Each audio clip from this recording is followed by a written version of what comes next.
Eu vou fazer uma mistura. Gente, bom, boa tarde. Desculpa pelo atraso, a gente definiu, estava falando com alguns que já tinham chegado, a gente definiu para dar tempo das pessoas que se atrasam e irem chegando, a gente definiu como atraso regulamentar 15 minutos. Até passou um pouquinho, 18 minutos. Essa tentativa do atraso regulamentar é uma tentativa de a gente conciliar aquele atraso brasileiro que é normal, a gente se atrasa, também de vez em quando me atrasa, tentar conciliar isso com uma tentativa de respeitar as pessoas que estão chegando no horário. Então a gente definiu com 15 minutos de atraso, assim, regulamentar, e a gente pretende manter isso para os outros dias. Bom, primeiro fazer a apresentação, comecei a falar assim, me apresentar. Meu nome é Rodrigo Melcurto, eu sou professor aqui do Departamento de Economia e acabei assumindo a função de coordenador do evento.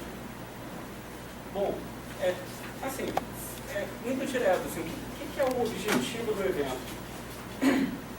Aqui no polo, esse polo, ele se constituiu 5 anos atrás como um polo de humanidades.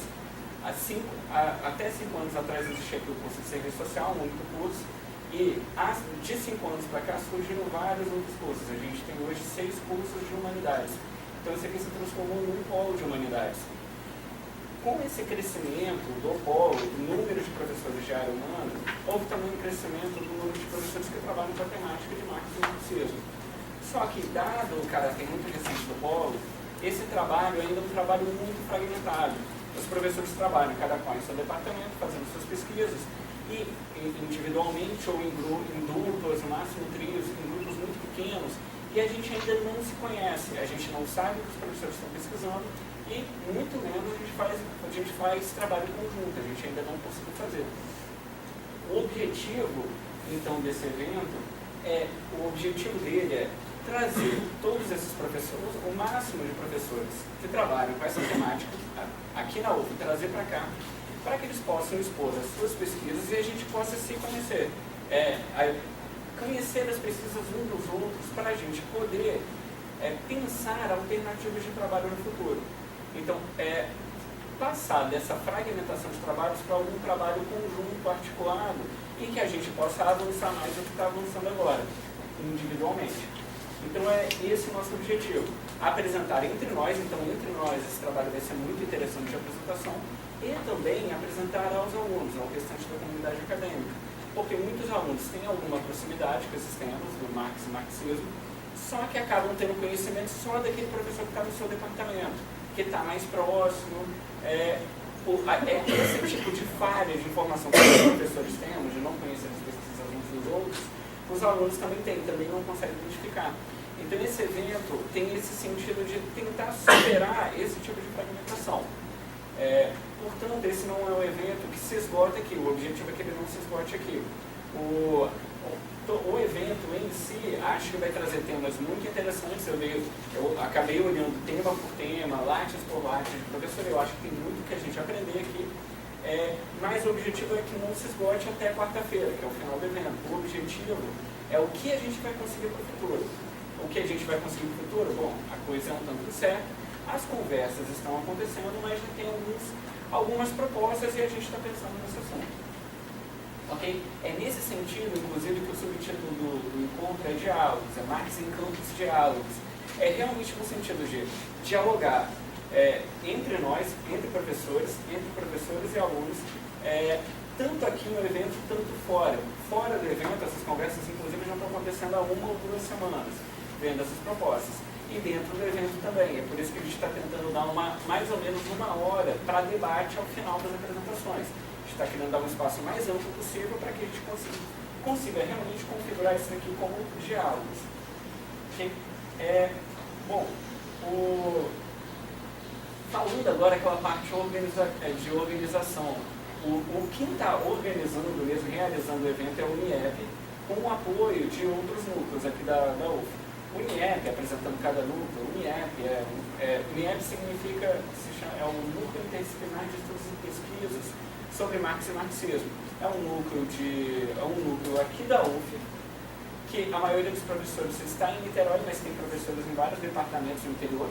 Aqui, por exemplo, temos Maracajá Mansur, da Economia, Maracajá Mansur, da Economia, que está como mediador hoje, Leonardo Leite, também da Economia, e Paulo Gajanilo, das Ciências Sociais. Acho que eu não esqueci ninguém, né?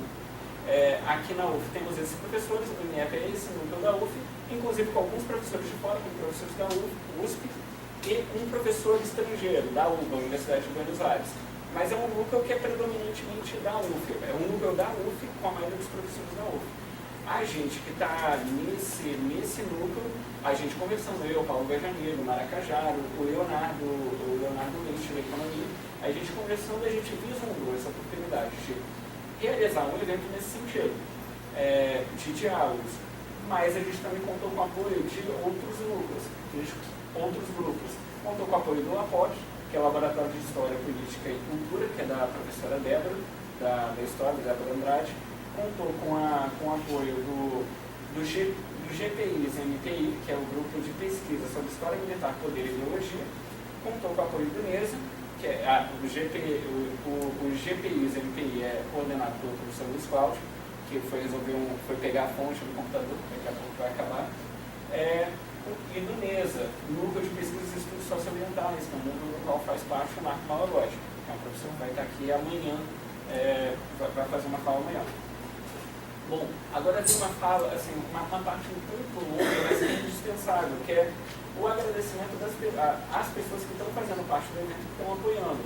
Assim, fica aquela lista de nomes, mas assim, é realmente uma coisa que eu tem que passar, porque são pessoas que estão fazendo parte, sem elas o evento não aconteceria. Primeiro agradecer aos professores que estão aqui na mesa hoje, o professor Luiz Paulo Duarte, o professor Leonardo Soares, da História, inclusive, mais uma vez, ao professor Maracajá, que vai fazer a mediação hoje, ao professor Marco Malagode, já citado, que é da Geografia, a professora Débora Andrade, também citada, o professor Paulo Gajanilo, também citado, e o técnico Alexandre Florentino, que trabalha no audiovisual, tem mestrado na área de cinema, e que vem falar para a gente sobre a área de cinema amanhã. Além disso, tenho que agradecer também, além desses professores que estão nas mesas, tenho que agradecer um conjunto de professores que participaram das conversas, mas que não puderam entrar aqui na mesa por causa de limitação de espaço. Essa semana tem 4 eventos simultâneos aqui na UF, e a gente teve que comprimir esse evento para 3 turnos, segunda tarde, terça tarde, quarta noite. Então, alguns professores, apesar de ser muito interessante para a gente, que viessem falar, não puderam estar incorporados nas mesas. Então, eu tenho que agradecer a esses professores, porque mesmo não estando incorporados nas mesas, eles estão participando desses diálogos que a gente está realizando, pensando no trabalho futuro. Esses professores são Márcia Carneiro, da História, Paulo Terra, também da História, Rafael Maú, também da História, vários professores da História com quem a gente tem dialogado, e a professora Isabel Cristina Lopes, do Serviço Social. Tem um evento de Serviço Social justamente essa semana. Infelizmente, tem esse caráter positivo, são vários eventos de proximidade, mas infelizmente coincidiram na mesma semana. E a Isabel não pôde comparecer. Tem que fazer um agradecimento também aos alunos que ajudaram também aqui na realização do evento. O aluno João Guilherme de Carvalho, a Marina Muniz, alguns alunos que não estão inseridos tão diretamente na participação do evento, mas quando o bicho pegou aquela tarefa mais pesada de dobrar folder, fazer essa coisa toda, eles chegaram, apareceram e deram uma contribuição, assim, gastaram um bom tempo com a gente, que é o Guilherme Vasconcelos, que está aqui com a gente, inclusive, o Natur Miranda, a professora Alda Pinto, que também ficou lá dobrando o folder com a gente, e tem que agradecer também a Mariana Chagas Braz, que é da mestrado em Oceanografia do Oeste, não está conectada diretamente com o Polo, mas assim, não é porque a gente está fora da humanidade que a gente não tem proximidade com esses temas, e ela pegou grande parte do trabalho pesado, essa arte do cartaz, que ficou ótimo e tudo, é responsabilidade da Mariana, e ela pegou grande parte do trabalho pesado para fazer. Então ela realmente merece agradecimento.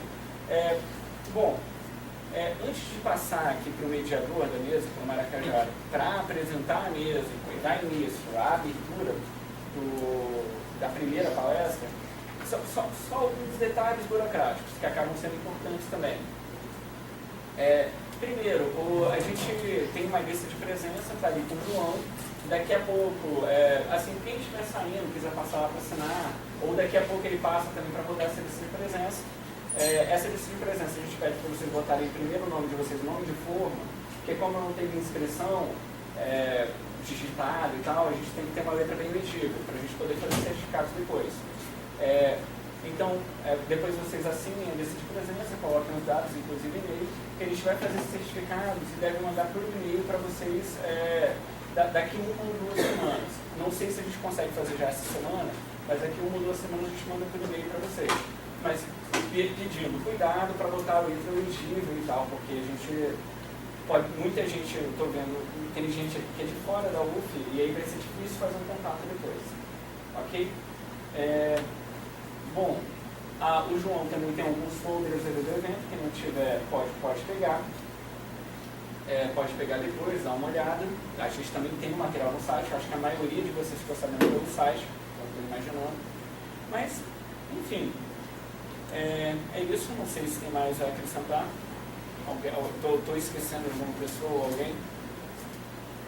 Acho que não, né? Então, assim, bom, sem mais delongas, depois de todas as delongas, que são delongas, mas necessárias, eu passo a função para o professor Maracajá, que vai fazer a mediação da mesa que vai abrir o evento. Ok? Tá, e desculpe, e obrigado pelo comparecimento. Acho que a gente vai ter trabalhos muito interessantes até quarta-feira. Sim, ok.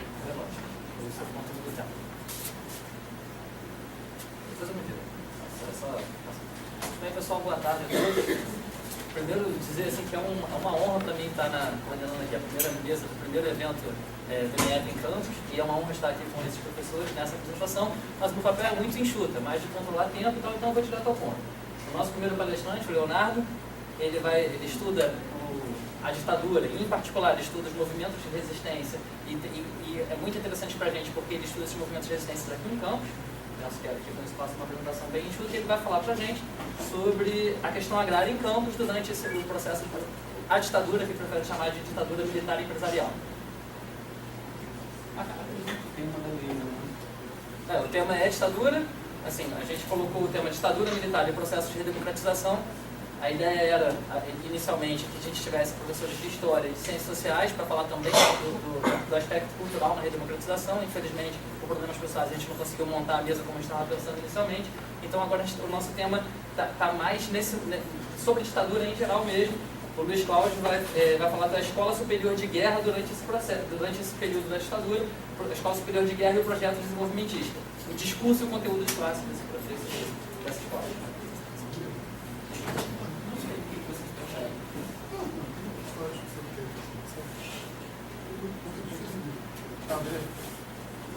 Bom, boa tarde a todos, né? Quero de pronto agradecer o convite dos organizadores, né? Do Rodrigo e do Maraca em especial, e ao Luiz, né? Que foi, na verdade, que tomou a iniciativa de intermediar esse contato, né? Então, quero agradecer a vocês a oportunidade de estar debatendo aqui um tema, né, tão em voga, né?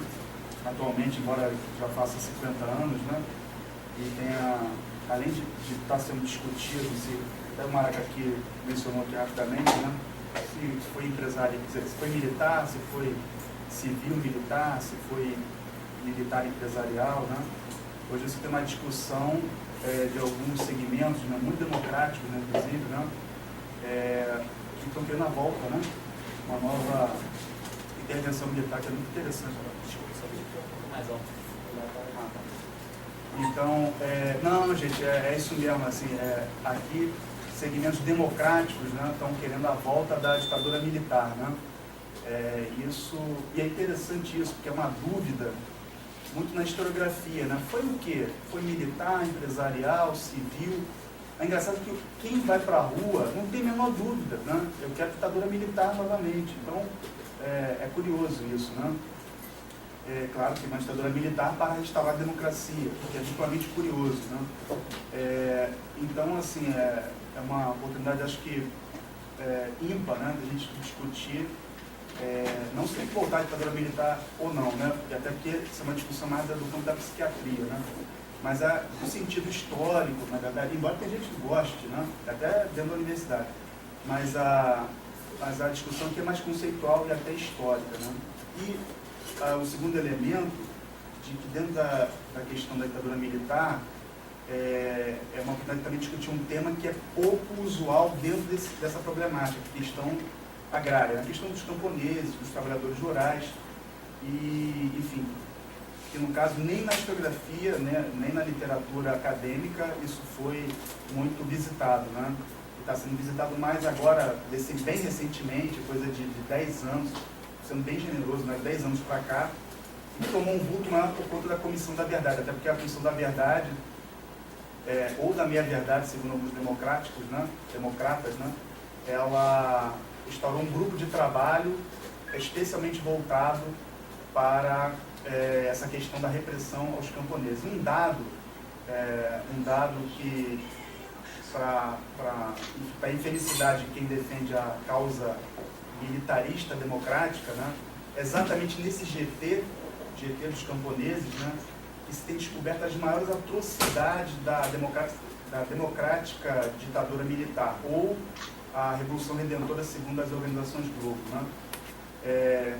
Só na questão da Amazônia, né, no impacto dos grandes empreendimentos, daquelas construções transamazônicas para lá, ponte, hidrelétrica, né, parece por alto, né, por baixo, né, 8 mil indígenas, né, teriam sido sacrificados, né, em prol do progresso da nação, né. Enfim, então é um tema assim, bastante candente até hoje, né, e que eu acho que o exemplo de Campos é muito emblemático, né? Então, assim, só uma coisa para pontuar, antes de entrar na parte mais substantiva, na verdade a minha pesquisa é sobre questão agrária, né? A questão agrária em Campos, né? Que eu abordo essa relação de trabalhadores de segmentos do campo, né? Aí você pode botar camponeses entre aspas, né? Que isso é uma outra discussão, né? Mas, enfim, segmentos ligados ao trabalho, ao mundo do trabalho no campo, né? Então eu analiso a relação deles com grupos políticos, principalmente PCB, relação com usinas, né? A questão do mundo do açúcar, né? O mundo dos usineiros, né? Enfim, a questão da intervenção do Estado, né? Como a gente está falando de Campos, né? A gente fala do IAA, né? Essa questão mais voltada à política para o açúcar, né? E a gente aborda principalmente a questão dos trabalhadores. Que trabalhador rural é esse, né? Não é o camponês, bem entre aspas, que nunca existiu no Brasil, né, mas é uma outra discussão, não é o poceiro nem o arrendatário, mas sim o trabalhador de usina, o cara que trabalhava em usina, que as pessoas chamavam aqui de operário de usina numa certa época, né? Então, esse trabalhador assalariado. Embora lá na década de 60, eu vou entrar um pouquinho nisso aqui, ganha força a questão do poceiro, né? O cara que não tem um vínculo com a usina, ou o cara desempregado, que vai buscar ocupar terras para pressionar o Estado e outros entes, né, para adquirir seu quinhão, né, adquirir sua posse. E aí entra com força essa categoria, né, que vai chamar atenção, além da categoria dos trabalhadores rurais. E que ainda hoje é assim, né, essa categoria decaiu a dos trabalhadores de usina, até porque as usinas, né, foram falindo sucessivamente, né, sobrando 5 ou 6 por aí hoje, né, mas essa questão dos não trabalhadores formais, assalariados, cresceu. E aí tomou a forma de assentados, né? Assentados ligados, né, à sua maioria, ao MST. Mas enfim, isso é uma outra história, mais recente e tudo mais. E a minha pesquisa, ela tinha um marco 4564, que segue exatamente esse marco tradicional, né? Mas muito ditado pelos cientistas sociais de década de 60 e 70. O principal deles, José de Souza Martins, né? Um grande sociólogo e consultor do PSDB. Né? Então, também da Pastoral da Terra, por isso o ódio dele em relação ao MST também, né? Porque é consultoria, mexe com dinheiro, aí o cara pede aquelas consultorias anuais e tudo mais. Enfim, mas isso é até uma outra discussão, legítima, mas é uma outra discussão. Então ele marca essa questão de 45 metros, pegando o quê? O chamado período populista. E essas demarcações, elas são frutos, basicamente, dessa tradição ensaística. É o cara que pega aquele trabalho de segunda mão, aquela coisa toda, e construir esses marcos. E marcos que são construídos pela bitola da história oficial, institucional. Né? Por que 4564? Porque vigorou o período populista, né? Da ascensão daquele sindicalismo pelego, do Vargas e tudo mais. E aí vem aquelas pitadas do nacional-desenvolvimentismo e tudo mais. E aí isso tem vários problemas. que eles surgem quando você vai levantando a documentação, né? A documentação de época. E aí o que acontece? Quando eu comecei a fazer isso, já tem 2 anos aqui essa pesquisa, embora ela tenha várias pontas ainda soltas, né? E achei por bem, então, voltar no tempo até mais ou menos a década de 30 e avançar um pouco mais nessa demarcação, e até a década de 70, início da década de 70. Bom, acabou que a apresentação de hoje vai unir as pontas dessas duas extrapolações, tanto o recuo quanto o avanço. Então, esse tema de hoje, ele tem mais a ver com essa primeira metade da década de 70, que é a repressão aos camponeses no pós-64, vai até a primeira metade da década de 70.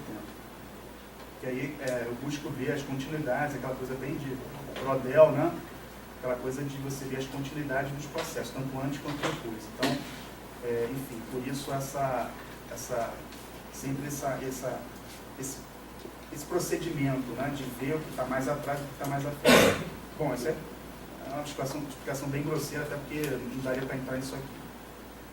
Bom, e nisso que eu avancei, você percebe 2 coisas aqui que são fantásticas no caso de Campos, que é uma coisa que é muito interessante e vem sendo descoberta agora no Nordeste, né? Que, inclusive, o segmento democrático é aqui ser livre, né? Ser livre do Brasil, né? Ou o contrário, né? Seria mais o contrário, que o Nordeste se livraria do Brasil, né? Que é a questão da resistência à ditadura, né? Resistência ao golpe militar, né? Enfim, certas leituras é até meio paradoxal, né? Se a revolução, golpe ou revolução, né, de 64 foi tão popular assim, e até para um civil, né? Embora a pessoa que articule isso não explique em nenhum momento qual é o conceito de sociedade civil, né? A gente só apenas deduz, estranho se foi popular, por que houve resistência? E passa-se uma ideia de que não houve resistência em lugar nenhum, né? No caso de Campos muito o contrário, né? Depois eu vou falar mais à frente, alguns lugares de Pernambuco também. Então, eu nem duvido, eu suspeito que isso tenha ocorrido em vários outros lugares, para além de Rio de Janeiro, onde houve alguma coisa, né? Até ameaça de greve, enfim. Mas em Campos você percebe 2 coisas. Aí eu vou ficar aqui na minha braça, até para não ficar invadindo, né? E ficar falando besteira aqui na parte aqui do Luiz Costa, depois ficar me corrigindo. Vou ficar só na questão rural, né? Enfim, você tem 2 coisas aí fascinantes aí nesse processo, né? Primeiro é que você tem uma prisão, logo depois do golpe de 64, uma prisão em massa de trabalhadores de usina. Uns falam, por exemplo, o Tarcísio Tupinambá, né, que foi um professor aqui da rede estadual daqui, trabalhava aqui na época, desde a década de 50, né? Lá do Maranhão, ele diz assim, prenderam perto de 300. Né? Ivan Serra, que chegou até a Procuradoria-Geral do Estado, muito ligado ao Antônio Mateus, né? Vulgo Garotinho, e muito ligado ao PDT, na década de 80 em diante, até falecer, né? Inclusive faleceu como pedetista, que é coisa rara, faleceu em 2001. Né? E pior, né? Que o PDT era de esquerda, mas enfim, isso é outro papo. Mas ele, antes do pré-64, né, ele flertou com o PCB e entrou no PTB, porque o PTB, janguista, de Brizola, né, aquela coisa bem, reformas de base. Ele viveu um pouco essa época, tanto que viveu que teve até fugir, né, na Revolução Democrática dos Militares.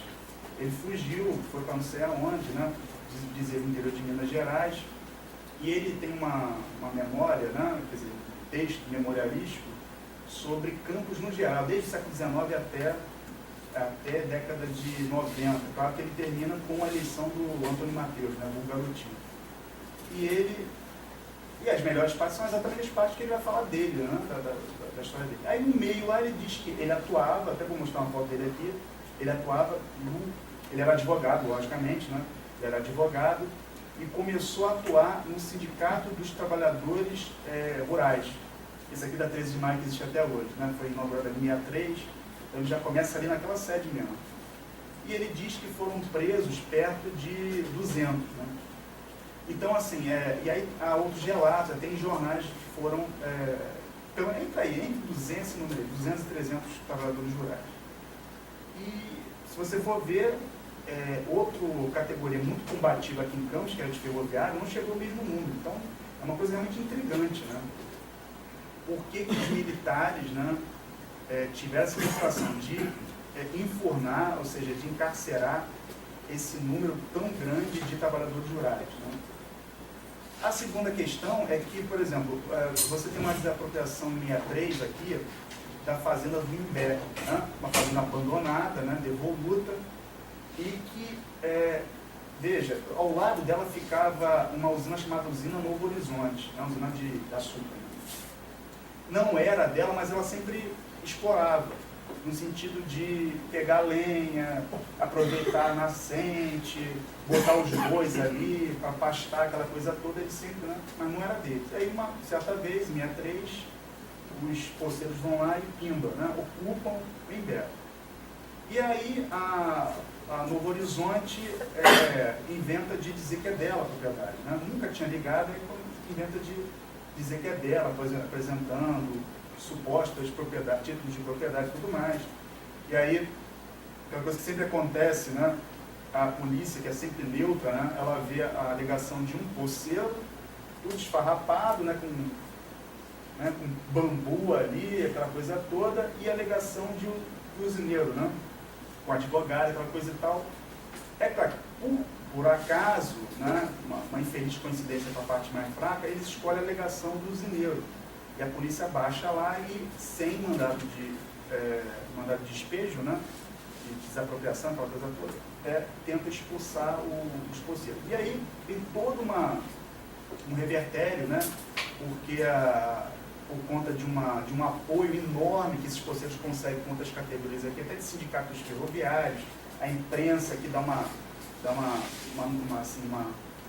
manchete, né, uma cobertura enorme, né, tanto que Campos, se você for ver, nessa época de 63, junho, talvez seja a cidade mais comentada no Brasil inteiro, por conta dessa ocupação do Imbé, que era, inclusive, bastante inédita, né, no sentido de que antes você tinha ocupação. A ocupação sempre foi a maior via de acesso para você ocupar uma terra no Brasil, né? A ocupação do poceiro, apossamento, né? Vamos colocar assim.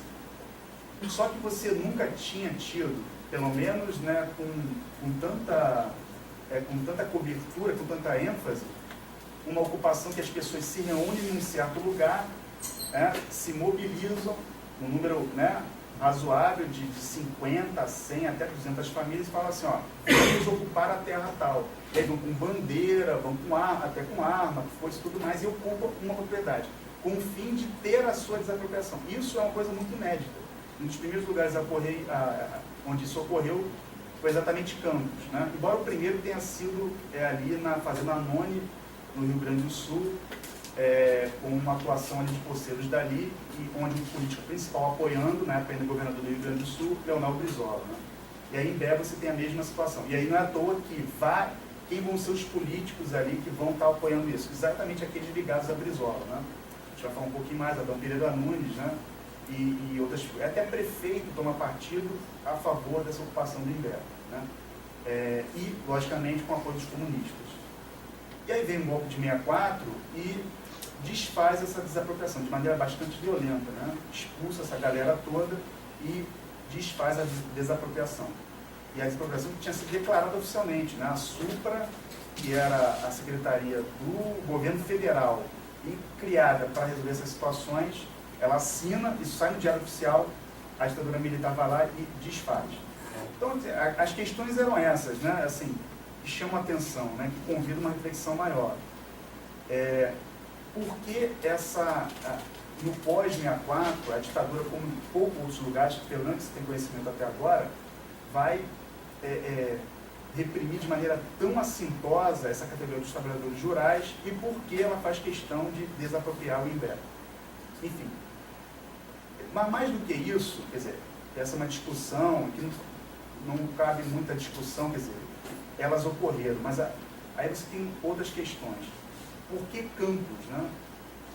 Inclusive uma cidade que tradicionalmente, né, tirando uma memória ou outra, né, um texto ou outro, sempre enfatiza isso, né? Campos como um lugar de bastante despolitização, Campos como um lugar de uma tradição associativa precária, Campos como um lugar em que os trabalhadores, né, sempre foram apáticos, aquela coisa toda. Isso aqui não cabe muito discutir agora. Por que Campos, né? Mesmo com toda esse estigma contra ele, né? E aí, e como se trata de questões políticas, com interferência de vários agentes externos, aí tem isso, né, que é básico, né? A questão não é só a importância desses fatos